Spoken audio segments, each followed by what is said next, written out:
Good morning, ladies and gentlemen. Hope you guys are having a good day. Um, and for those of you who follow Twitter, it's been a pretty hectic last few 48 hours, I want to say. Yeah, yeah, things have been crazy.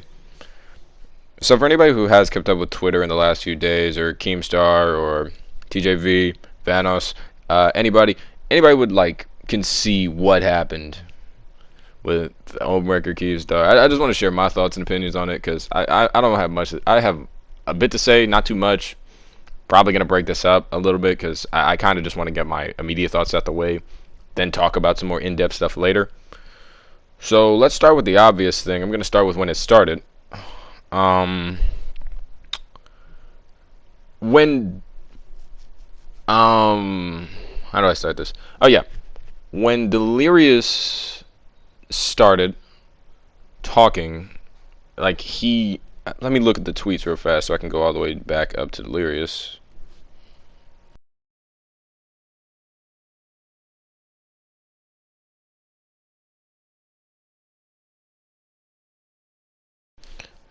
Okay, so I'm gonna go where it all started with the first tweet. And I can't remember if it was before or after the Keemstar video was released, but all I remember was this was the tweet. It was, "Screw Ohm, that manipulative piece of he's not the saint he claims. All his lies and twists because two groups decided they didn't want to play games with him. Allegedly did the same thing to Markiplier. That's why he cheated on his real-life girlfriend he likes to keep secret, Jamie Pang." I just... I saw that and I was like, yo, what? No, because here's the thing, because it's like, I knew Ohm had some difficulties and some beef with the crew itself. I already knew that.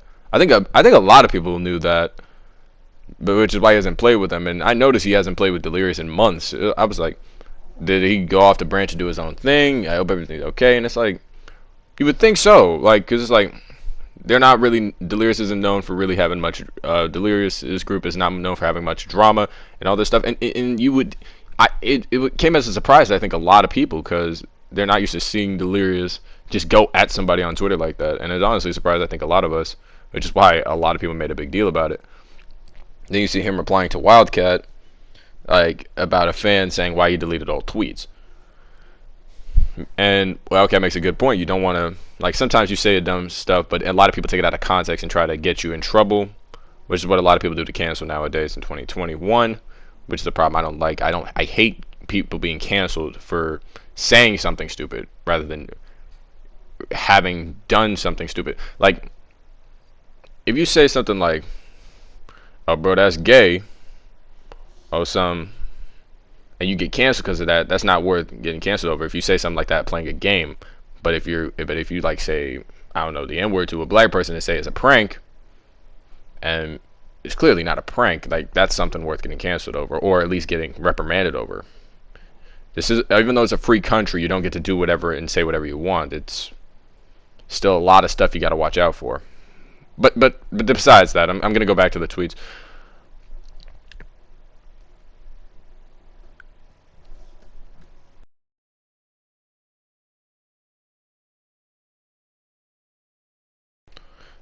Continuing the tweet. Sorry for getting silent over there. I just almost choked on air. Um, Delirious then proceeds to talk about how he's trying to just be happy and raise a family. How Ohm was still in his messages, and then Ohm was trying to actually play the victim. I don't know if you saw this or not. I did. I didn't follow him on Twitter, but I did check him out during the situation to see exactly what he did or said. He said he was standing on the middle of a lake, contemplating on how deep it was. See, I don't know why he would do that, especially in the midst of all this. I mean, obviously, some people go through stuff, and it's not something to laugh at. It's not something to exactly, smile about. But at that specific time, it's like it's not necessarily good because then it's like you're gonna immediately think, oh, he's playing the victim card. We shouldn't feel any sympathy for him. Like, if he would have, like, said it any other time, it would have been, it's very upsetting seeing it now, but it would have been more upsetting before this whole situation. Now it's kind of like, oh, he's playing the victim card so he doesn't get in trouble, so that way people can back off a little bit. That wasn't a smart move on his part, honestly. But YouTubers do what they do. They try to make their money. They try to do what they got to do. not all YouTubers, some YouTubers. Some YouTubers just enjoy making videos for the money. Others enjoy making it for the content. Others just enjoy it because other people enjoy it, and it's okay. But that wasn't smart on his part. I think he probably should have thought before he tweeted. And then moving away from Twitter, let's go to YouTube really fast.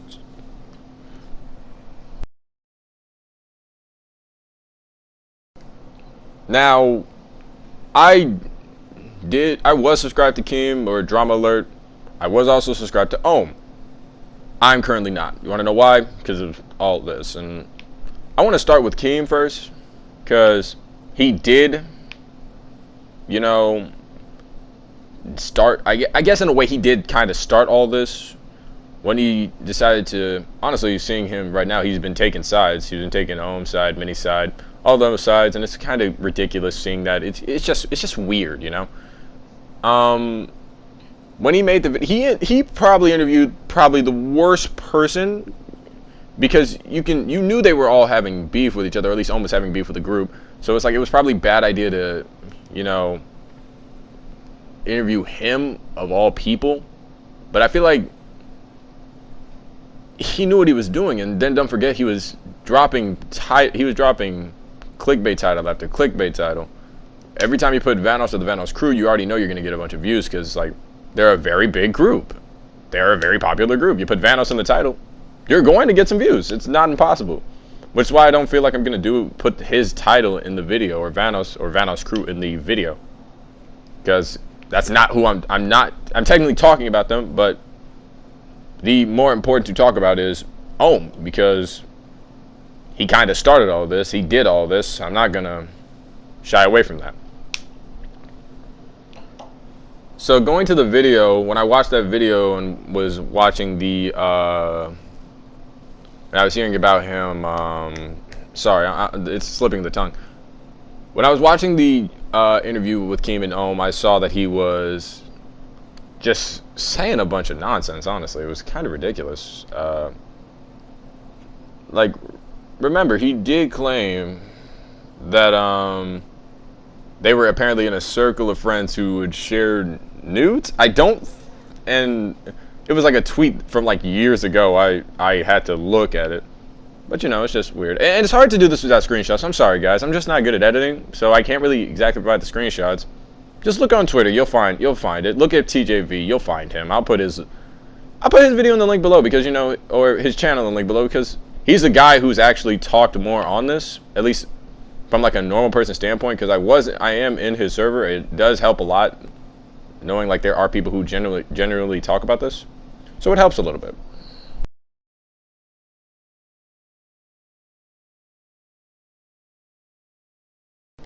Going off of YouTube for a second, there was a tweet where there was a part in the video and on some tweets where it was revealed that apparently Delirious was a pedophile.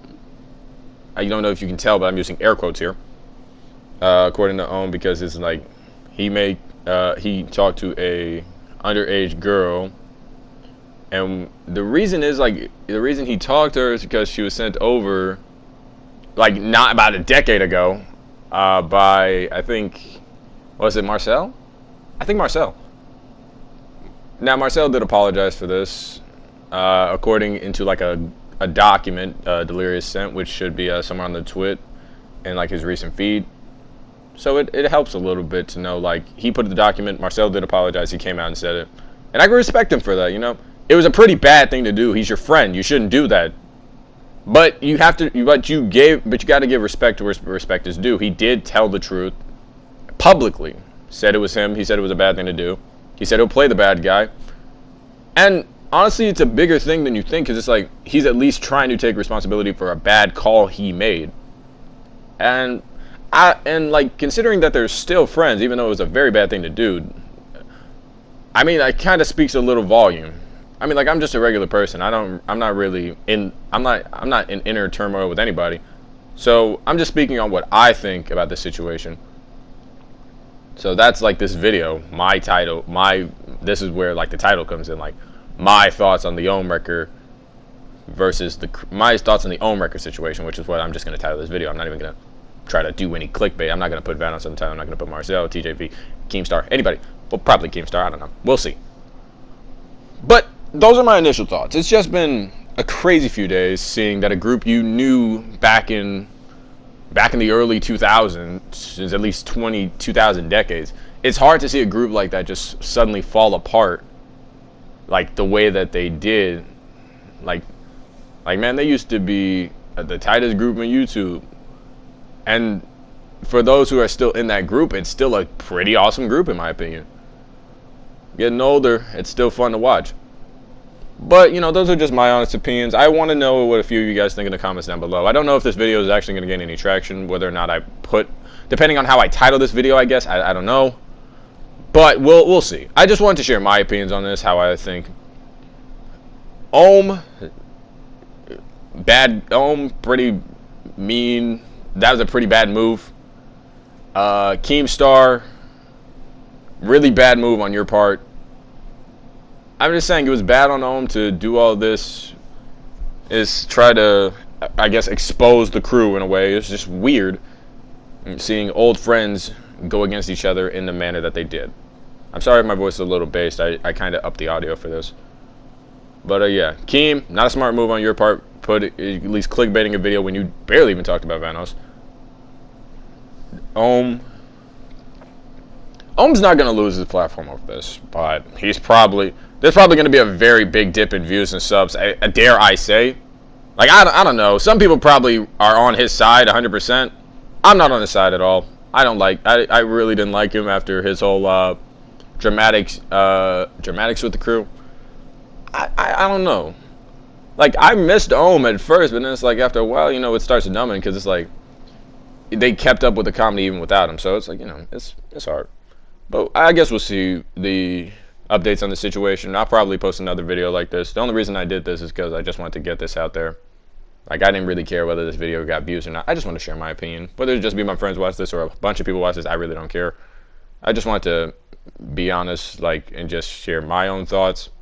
But I think that's it for today. I hope you guys enjoyed. I'm not going to ask for subs. I'm not going to ask for likes. If you did like my take, I guess like it. If you want to hear more, I'm probably going to do a part 2. Maybe not. Maybe so. I don't know. And if you got anything you want to share, I guess put it in the comments below. I guess I like to have conversations. I guess I could talk about it in the next video if I get enough comments. And yeah, hope you guys enjoyed. I'll see you guys later. This has been Sean.